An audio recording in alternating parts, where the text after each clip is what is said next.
3, 2, 1.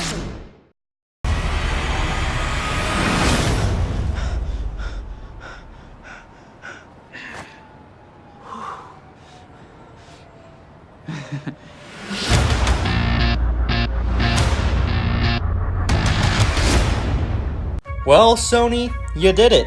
You made a genuinely good Spider-Man movie. And I'm not saying Sony has never made a good Spider-Man movie, but most people can agree that Sony's most recent Spider-Man films haven't exactly got high praise. So when I learned that Sony's animation studio was making a Spider-Man movie, I was not looking forward to it, mainly because this was the same studio that thought this was high art. But this movie was a genuinely fun surprise, and that's the best word to describe this movie.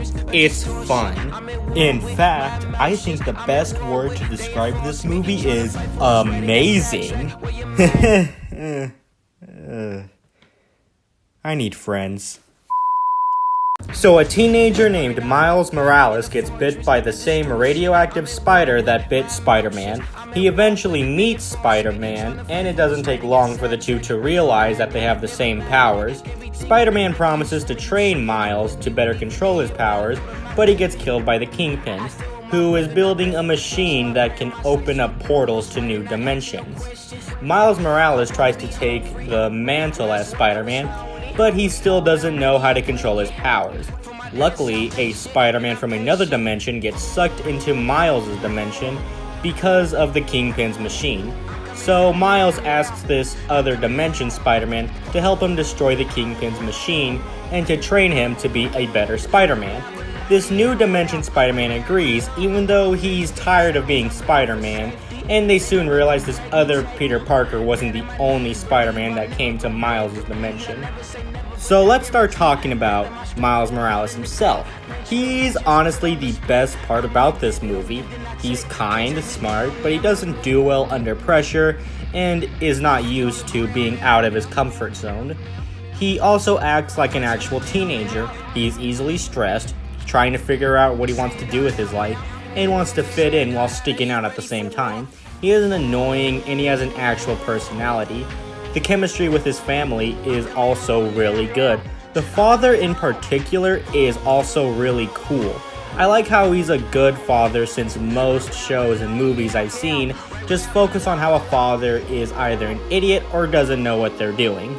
The Peter Parker in this film is really funny. He does a good job as being a mentor and a man who is tired of his job. Spider-Man is mainly known for putting up with the stress and sticking to the job no matter what, so it is interesting seeing all this stress and responsibility being too much for him to handle. Yeah, this isn't the first time Sony has done this story, but I feel like this is the best version of it. This doesn't mean Peter is boring or depressing to be around. He's honestly the funniest character in the movie. The rest of the Spider-Men, or Spider-Men and women, Spider people,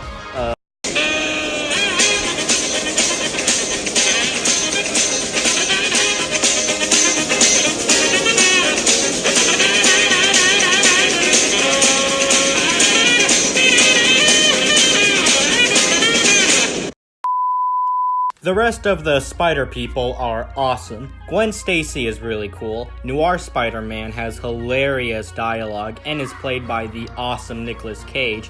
Penny Parker makes me want a Spider-Man anime, and Peter Porker will have you laughing forever. Unfortunately, about half of the new Spider people are not revealed until the second half of the film, which is a shame since all of them are fantastic. However, this is Miles' origin story, so I understand why they don't get as much screen time. However, all of these guys are trying to get back to their universes, so I feel like you should have been given more time to see them develop. The Kingpin is fantastic. It's so satisfying to see a great villain after suffering through a terrible one. His motivation isn't, I want to rule the world or something. He has a very understandable reason for wanting to open another dimension, and it actually makes you sympathize for him. There are some other villains thrown into this movie, but they are mainly there to have characters fight something, which makes sense since the Kingpin seems like someone who would have someone else do his dirty work. The last thing I wanted to talk about was the animation.